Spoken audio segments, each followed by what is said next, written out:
કાચું લાયસન્સ ધરાવતા વ્યક્તિને વાહન હંકારતી વખતે એલ બોર્ડ લગાવવું એ જરૂર નથી, 2 ફરજિયાત નથી, 3 મરજિયાત છે. સાચો જવાબ છે 2 ફરજિયાત છે. હળવા મોટર વાહન ચલાવવા માટે ઓછામાં ઓછી કેટલી ઉંમર હોવી જોઈએ? 1 16 વર્ષ, 2 18 વર્ષ, 3 20 વર્ષ. સાચો જવાબ છે 2 18 વર્ષ. ગતિ મર્યાદાથી વધુમાં ગતિમાં વાહન હંકારવાની મંજૂરી 1 ફક્ત રાત્રિ દરમિયાન હળવા ટ્રાફિકમાં મળે, 2 ફક્ત એક્સપ્રેસ રસ્તા પર મળે, 3 ક્યારેય ન મળે.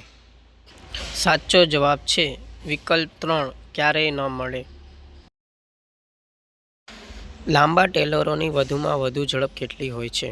1 50 કિલોમીટર પ્રતિ કલાક, 2 40 કિલોમીટર પ્રતિ કલાક, 3 30 કિલોમીટર પ્રતિ કલાક.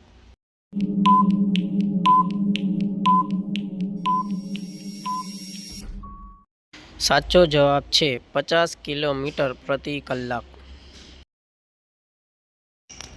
80 કિલોમીટર પ્રતિ કલાકની ગતિથી જતા વાહનોને થોભવા માટે કેટલું અંતર જોઈએ? 1 40 મીટર, 2 30 મીટર, 3 57 મીટર.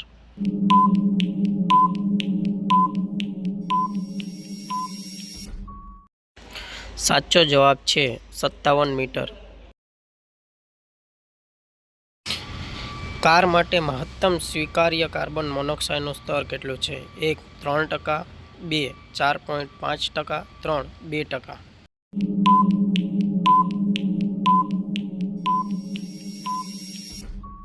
સાચો જવાબ છે 3%.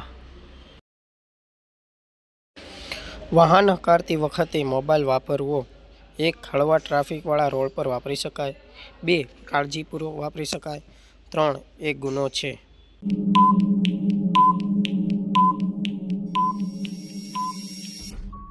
સાચો જવાબ છે એક ગુનો છે. પાર્કિંગ કરવા માટે કયા પ્રતિબંધ હોય છે?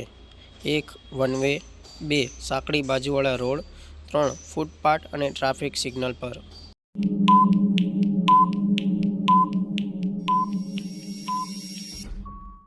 સાચો જવાબ છે ફૂટપાથ અને ટ્રાફિક સિગ્નલ પર. મોટરસાયકલના ધુમાડામાં વધારે પરવાનગીપાત્ર કાર્બન મોનોક્સાઇડનું સ્તર કેટલું હોય છે? 1 3%, 2 4.5%, 3 2%.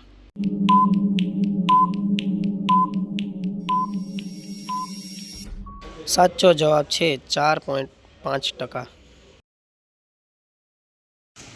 જ્યારે અંધ વ્યક્તિ સફેદ લાકડી હાથમાં પકડીને ક્રોસ કરે ત્યારે 1 વાહનોને ચાલક સફેદ લાકડીને વાહન ઊભું રોકવા માટેનું સિગ્નલ સમજશે, 2 હોર્ન વગાડશો અને આગળ વધશો, 3 વાહન ધીમું કરશો અને સાવચેતીથી આગળ વધશો.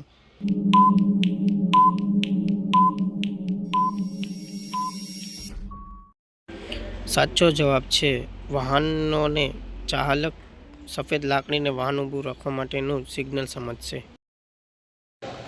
મોટરસાયકલ સવારના વધુ અકસ્માત કયા કારણોસર થાય છે? 1 માન્ય ગતિથી વધુ ગતિથી વાહન ચલાવવાથી, 2 ઝિગઝેગ પદ્ધતિ એકબીજાના વધુ નજીકથી વાહન ચલાવવાથી, 3 આપેલ બંને.